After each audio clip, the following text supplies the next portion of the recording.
Hello, students. Today we'll discuss the concept of public opinion. In the present lecture, our main objective is to focus on the meaning of public opinion. We'll also discuss various definitions of public opinion given by scholars. To discuss its features, we'll also try to understand the process of formation of public opinion and what are the various agencies of expression of public opinion. We'll also try to understand what are the essential conditions for making of a healthy public opinion, and finally we'll look into the role of public opinion in political system. When we talk about role of public opinion in political system, we'll discuss its role in the democratic political system, which is quite visible. At the same time, we'll also discuss the role of public opinion in the authoritarian political system. We generally believe that in authoritarian political system, it is the ruler who rules according to his will only. But when we look into the nature of and the functioning of authoritarian system, we find that even an authoritarian system cannot ignore public opinion. So we'll look into the debate of authoritarian system and public opinion. जब हम जनमत की बात करते हैं तो हमें ये समझना पड़ेगा कि राजनीतिक व्यवस्था की कार्य की प्रक्रिया क्या है और उस पूरी प्रक्रिया में जनमत की भूमिका कहाँ पर है। राजनीतिक व्यवस्था, जैसा हम जानते हैं, जब हम इनपुट आउटपुट मॉडल डिस्कस करते हैं या स्ट्रक्चरल फंक्शनल मॉडल डिस्कस करते हैं तो हमें ये पता है कि राजनीतिक व्यवस्था एक पर्यावरण में काम करती है। इस पर्यावरण से उसे समर्थन मिलता है और इसी पर्यावरण से उसे मांगे भी मिलती है। और साथ ही साथ इन मांगों और समर्थनों के प्रति राजनीतिक व्यवस्था की जो प्रतिक्रिया होती है वो राजनीतिक व्यवस्था के स्वरूप को निर्धारित करती है। राजनीतिक व्यवस्था का बना रहना इस बात पर निर्भर करता है कि आने वाली मांगों और अतिभार की स्थिति के साथ सामंजस्य स्थापित करने की राजनीतिक व्यवस्था की क्षमता कैसी है, और दूसरी ओर राजनीतिक व्यवस्था कहाँ तक पर्यावरण से समर्थन जुटाने में समर्थ है, अर्थात किस तरीके से वो आने वाली मांगों के साथ संतुलन स्थापित करती है और दूसरी ओर किस तरीके से वो पर्यावरण से आने वाले समर्थन को बढ़ाती है। क्योंकि राजनीतिक व्यवस्था उतनी समृद्ध होगी जितना अधिक वो समर्थन को प्राप्त करेगी और जितना अधिक अच्छे तरीके से वो मांगों के साथ सामंजस्य स्थापित करेगी। वास्तव में राजनीतिक व्यवस्था को पर्यावरण से किस प्रकार की मांगें आती हैं और किस प्रकार का समर्थन मिलता है वो अनेक तत्वों पर निर्भर करता है, पर उसमें से एक बहुत महत्वपूर्ण तत्व जनमत है। जनमत की महत्वपूर्ण भूमिका होती है मांगों को निर्धारित करने में और साथ ही साथ समर्थन का प्रेषण करने में, व्यवस्था के तक समर्थन का प्रेषण करने में। जनमत मांग की प्रकृति को, उसके गुण को और उसकी संख्या को निर्धारित करने में बहुत महत्वपूर्ण भूमिका निभाता है। इस प्रकार अगर हम किसी व्यवस्था के सर्वाइवल का क्वेश्चन देखते हैं तो जनमत बहुत महत्वपूर्ण हो जाता है। यही कारण है कि कोई भी व्यवस्था जनमत को अनदेखा नहीं कर सकती। लोकतंत्र में तो ये संभव ही नहीं है क्योंकि ये खुली व्यवस्था है जिसकी अभी हम चर्चा कर रहे थे। एक ऐसी खुली व्यवस्था जो पर्यावरण से मांगों को आने देती है और समर्थन को स्वीकार करती है, मांगों पर प्रतिक्रिया करती है। उस प्रतिक्रिया के फलस्वरूप जो पर्यावरण की प्रतिक्रिया होती है उसे फिर से स्वीकार करती है। ये खुली व्यवस्था है। पर बंद व्यवस्थाओं में भी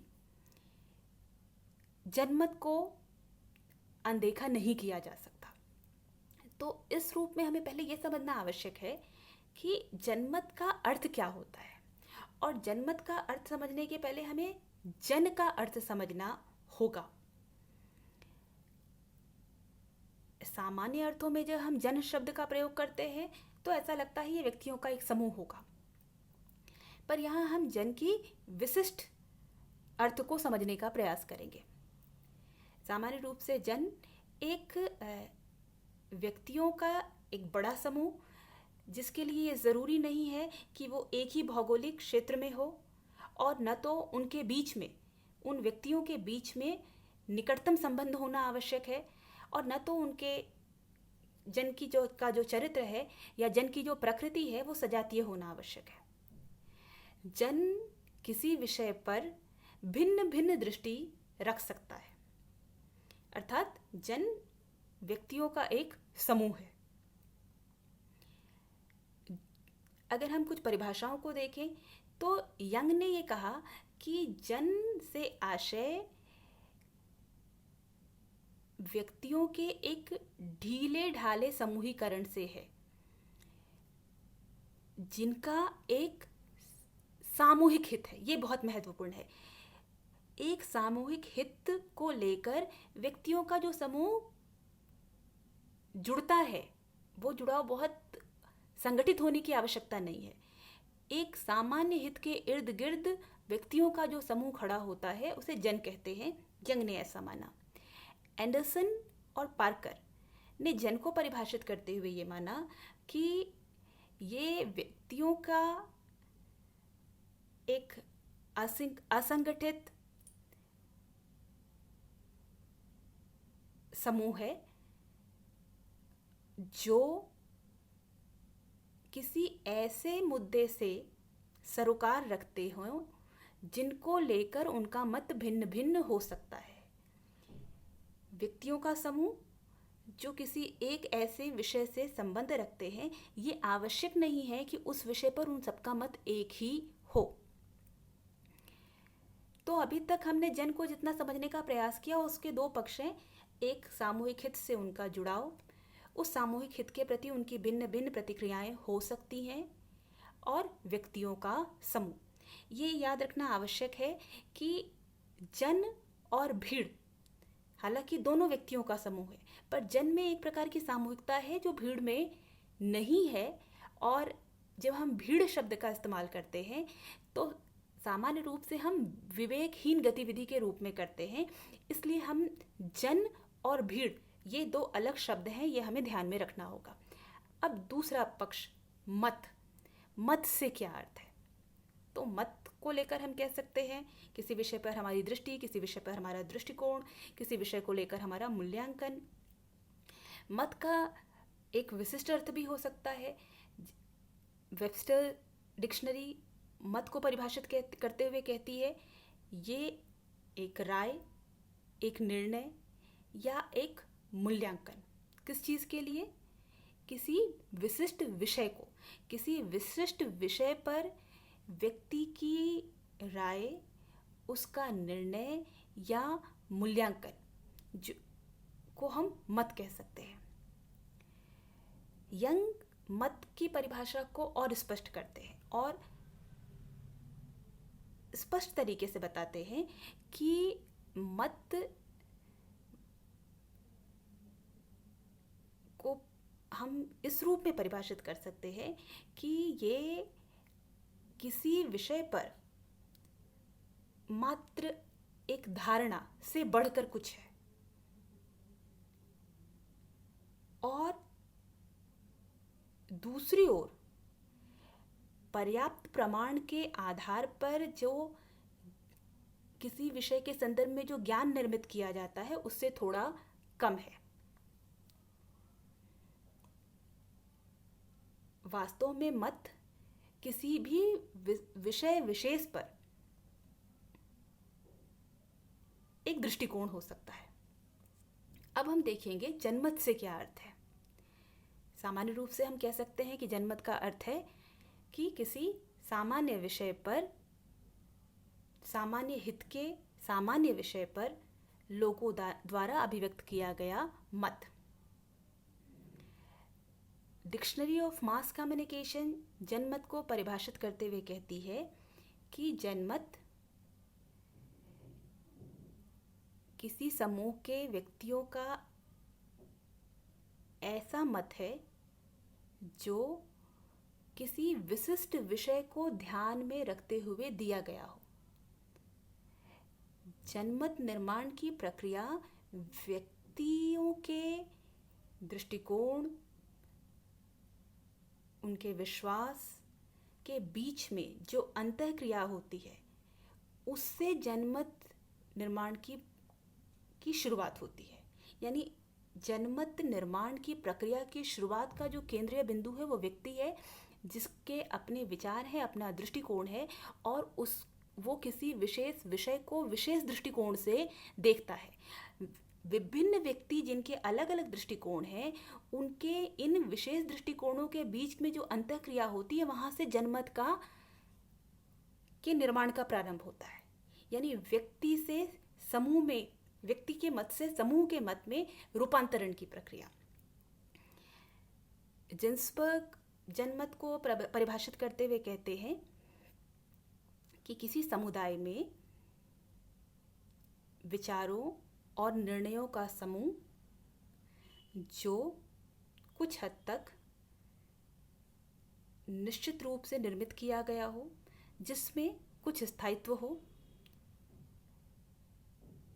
और जो बहुत सारे मस्तिष्कों द्वारा किसी सामान्य विषय पर सोचने का परिणाम हो। कुप्पुस्वामी ने जनमत को परिभाषित करते हुए ये माना कि जनमत किसी छोटे या बड़े समुदाय के द्वारा किसी विशिष्ट समस्या पर एक विशेष समय पर अभिव्यक्त किए गए मत है।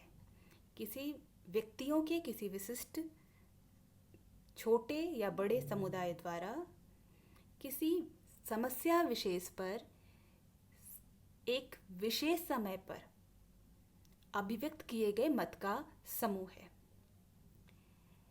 यंग जनमत को परिभाषित करते हुए अधिक संगठित परिभाषा देते हैं। ये परिभाषा इसलिए बहुत महत्वपूर्ण है क्योंकि ये परिभाषा जनमत को मात्र धारणा, भावना, विश्वास, अस्पष्ट इच्छाओं, उससे अलग करके जनमत को परिभाषित करने का प्रयास किया गया है। क्या कहते हैं यंग? पहली चीज, मुद्दा या विषय सामान्य हित का होना चाहिए। उस सामान्य हित के विषय पर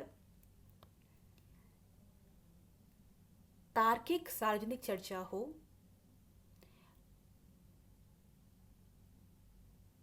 उस चर्चा के आधार पर जब किसी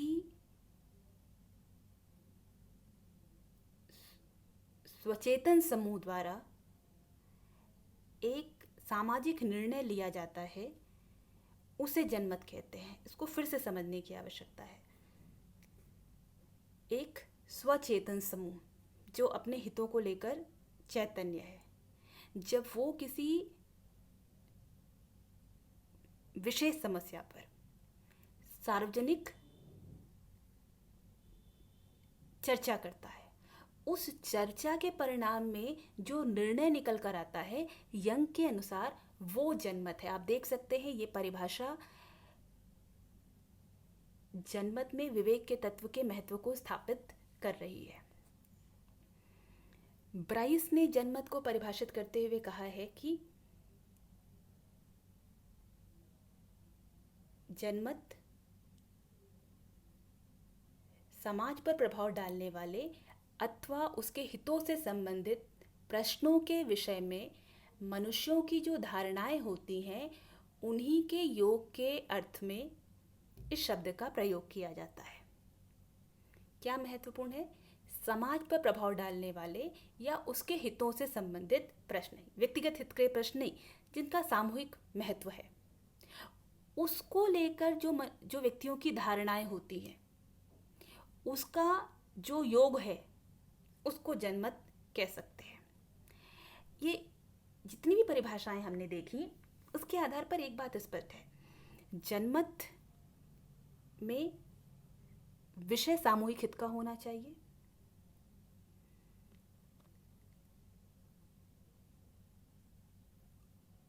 जनमत न तो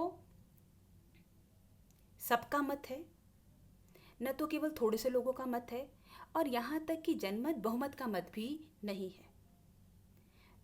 इस रूप में केवल मत अभिव्यक्त करने वालों की संख्या जनमत को परिभाषित करने में निर्णयात्मक भूमिका नहीं निभाता। हम जब जनमत की विशेषता देखते हैं तो हमें उसका अर्थ और स्पष्ट होता है। जनमत की पहली विशेषता है कि जनमत सामान्य रूप से जन की इच्छा होती है, सामान्य रूप से जन का मत होता है, किसी विशेष समूह या वर्ग का नहीं। जनमत के पीछे उद्देश्य सार्वजनिक हित होता है। ये सामूहिक हित के मामलों से संबंधित होता है। जनमत एक चिंतनपूर्ण प्रक्रिया का परिणाम होता है। अतः जनमत में विवेकपूर्ण चिंतन की बहुत महत्वपूर्ण भूमिका होती है। यद्यपि हम ये नहीं कह सकते कि जनमत से हम भावनाओं को, इच्छाओं को पूर्ण रूप से अलग कर सकते हैं।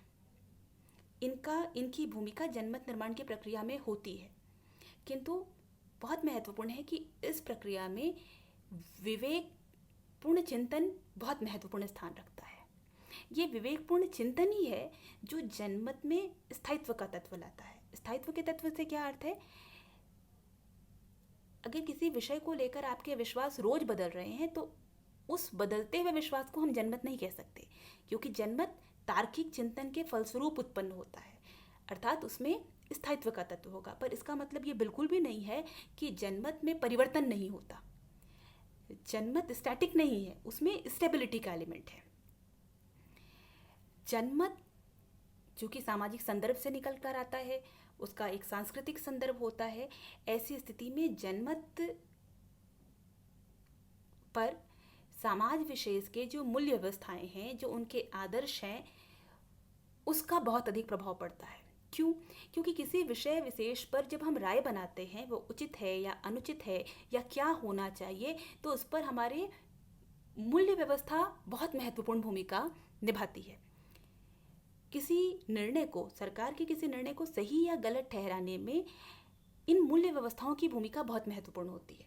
तो इसका एक आदर्शात्मक संदर्भ है, एक मूल्यात्मक संदर्भ है। जनमत किसी संदर्भ विशेष में दिया जाता है, एक विशेष समय पर दिया जाता है, तो इसलिए एक अमूर्त विचार नहीं होता। किसी विषय विशेष पर जो जनमत दिया है गया है, यदि आपको उसे समझना है तो आपको उसी संदर्भ में, उसी समय के संदर्भ में समझना आवश्यक है। तो इस प्रकार जब हम जनमत निर्माण की प्रक्रिया की बात करते हैं तो ये एक जटिल प्रक्रिया है, क्योंकि इसमें बहुत सारे तत्वों की भूमिका होती है। मूलकर्ता व्यक्ति, उसके अपने दृष्टिकोण, उसके विश्वास, उसकी रुचियां। दूसरी ओर व्यक्ति का समूह के साथ अंतरक्रिया, समूह की दृष्टि, समूह का दृष्टिकोण, और उसके साथ साथ राजनीतिक संरचनाएं, सामाजिक सांस्कृतिक संदर्भ, राजनीतिक संस्कृति, राजनीतिक सामाजिकरण की प्रक्रिया, ये सब मिलकर जनमत को कहीं ना कहीं आकार देने में महत्वपूर्ण भूमिका रखते हैं। अब हम देखेंगे कि जनमत के निर्माण और उसकी अभिव्यक्ति में भूमिका निभाने वाले महत्वपूर्ण एजेंसीज कौन सी हैं। सबसे पहला कारक व्यक्ति है, क्योंकि चिंतन का बीज व्यक्ति में ही है। किसी विषय पे दृष्टि व्यक्ति से ही शुरुआत होती है। अगर हम व्यक्तियों को देखें तो हम ये पाएंगे कि व्यक्तियों को भी हम अनेक श्रेणियों में, संदर्भ में बांट सकते हैं। एक व्यक्तियों का वो समूह जहाँ मौलिक चिंतन होता है, जो किसी विशेष विषय पर मौलिक राय देते हैं, इनकी संख्या कम होती है। दूसरा एक समूह जो हो सकता है मौलिक राय न दे, पर इस प्रकार के मौलिक राय के आधार पर अपनी राय बनाना चाहता है। और तीसरा हो सकता है वह अशिक्षित व्यक्तियों का समूह हो, जो कि विवेकपूर्ण चिंतन की प्रक्रिया में उनका शामिल होना कम होता है। तो सामान्य रूप से वो ऊपर के दो वर्गों द्वारा जो विचार अभिव्यक्त किए जाते हैं वो उसके साथ शामिल हो जाते हैं, पर व्यक्ति बहुत महत्वपूर्ण तत्व है। दूसरा, परिवार, मित्र मंडली, क्योंकि परिवार और मित्र मंडली से हमें हमारे विचार, हमारे दृष्टिकोण, हमारी धारणाएं, इन सबको शेप करने में ये दो संस्थाएं बहुत महत्वपूर्ण भूमिका निभाती हैं, और इसलिए जनमत के निर्माण में भी उनकी बहुत महत्वपूर्ण भूमिका है। किसी विषय विशेष पर हम कैसे सोचते हैं, इस पर बहुत अधिक असर इस पारिवारिक संदर्भ का पड़ता है। सामाजिक राजनीतिक संस्थाएं, विशेषकर अगर वो सामान्य हित का मुद्दा धर्म से जुड़ा है, तो उस संदर्भ में यदि जनमत का निर्माण होगा तो धार्मिक संस्थाओं की महत्वपूर्ण भूमिका होती है। तो caste groups, religious groups, they all play very significant role in formation of and shaping of public opinion. Educational institution या शिक्षण संस्थाएं, हमने बार बार देखा कि जनमत विवेकपूर्ण चिंतन की प्रक्रिया है। विवेकपूर्ण चिंतन की प्रक्रिया के लिए 2-3 चीज़ों की आवश्यकता है। एक, विवेकपूर्ण चिंतन की कला। दूसरा, जागरूकता, सार्वजनिक विषयों पर जागरूकता। ये दोनों ही शिक्षण की प्रक्रिया से आती है, और इस रूप में शिक्षण संस्थाएं जनमत निर्माण में महत्वपूर्ण भूमिकाएं निभाती हैं। मास मीडिया के रूप में हम प्रिंट मीडिया, इलेक्ट्रॉनिक मीडिया, आज के समय में इंटरनेट मीडिया, सोशल मीडिया, इनकी जितनी महत्वपूर्ण भूमिका है जनमत को निर्मित करने में, वो हम प्रत्यक्ष रूप से देखते हैं। एक स्कॉलर्स के बीच में एक डिबेट है कि मास मीडिया क्या सिर्फ जनमत को अभिव्यक्त करने का काम करता है या उसे निर्मित करने का भी काम करता है। एक समूह मानता है जनमत बाकी जितनी एजेंसीज हैं वो निर्मित करती हैं और मास मीडिया उसको सिर्फ एक्सप्रेस करने का माध्यम है। पर जिस रूप में हम मास मीडिया को देखते हैं, जितनी लोकतांत्रिक समाज में जितनी उसकी सशक्त भूमिका है, किसी विषय पर हम कैसे सोचते हैं, किसी प्रोडक्ट के बारे में हम कैसे सोचते हैं, किसी राजनीतिक निर्णय को हम कैसे देखते हैं, किसी संस्था की गतिविधि को हम कैसे देखते हैं, इन सब में हम ये पाते हैं कि मास मीडिया हमें सिर्फ सूचनाएं नहीं देता, बल्कि उन सूचनाओं को हम कैसे देखें और हम कैसे उसे रिसीव करें, उसके पीछे जो एक पूरा मनोवैज्ञानिक प्रक्रिया होती है, उसको शेप करने में मास मीडिया की बहुत महत्वपूर्ण भूमिका होती है।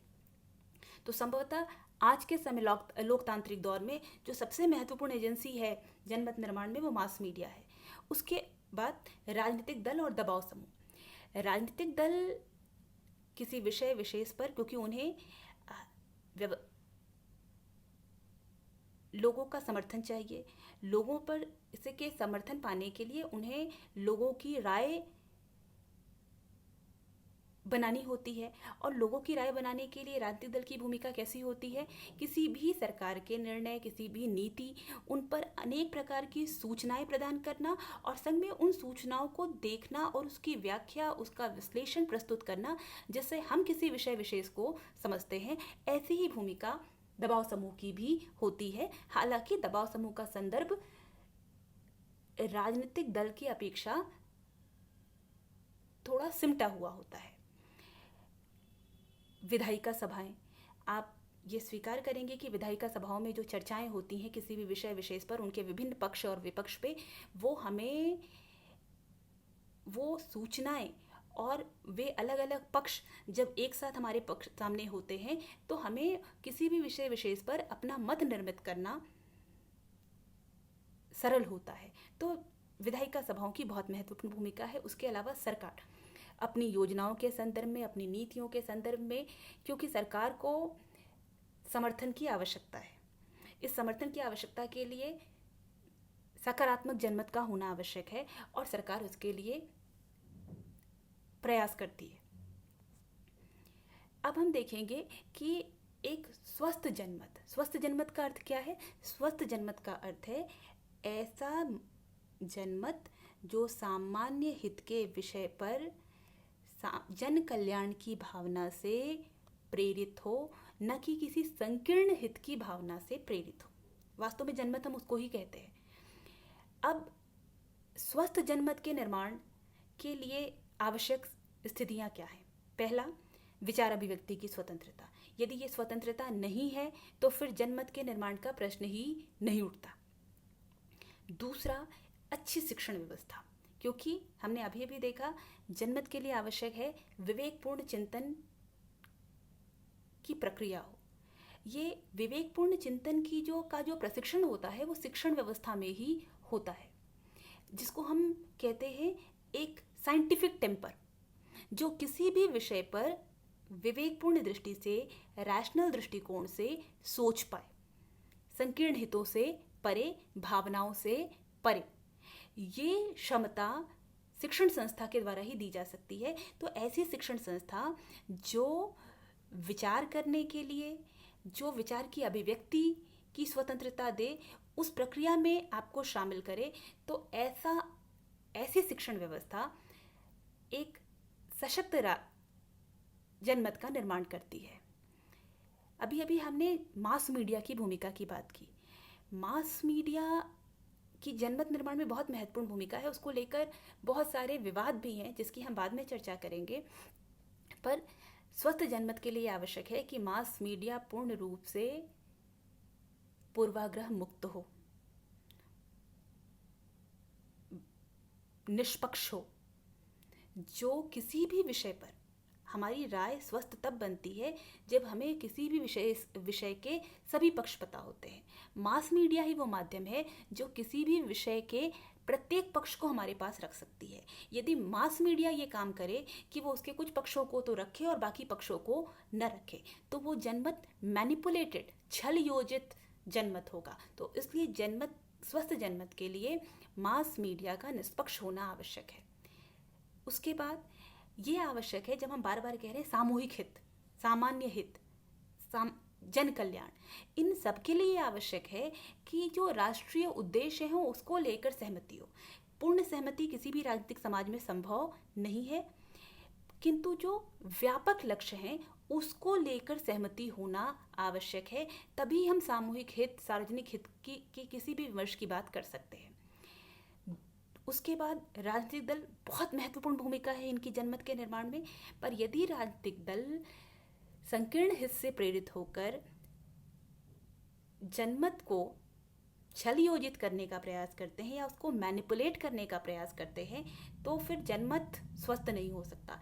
इसलिए राजनीतिक दल का आवश्यक उद्देश्य प्रतियोगिता के माध्यम से सत्ता प्राप्त करना है, ये उसका मूल लक्ष्य है। पर उस प्रक्रिया में उसका दृष्टिकोण बहुत संकीर्ण नहीं होना चाहिए। व्यापक मुद्दों पर उसे एक व्यापक दृष्टिकोण अपनाने की आवश्यकता है।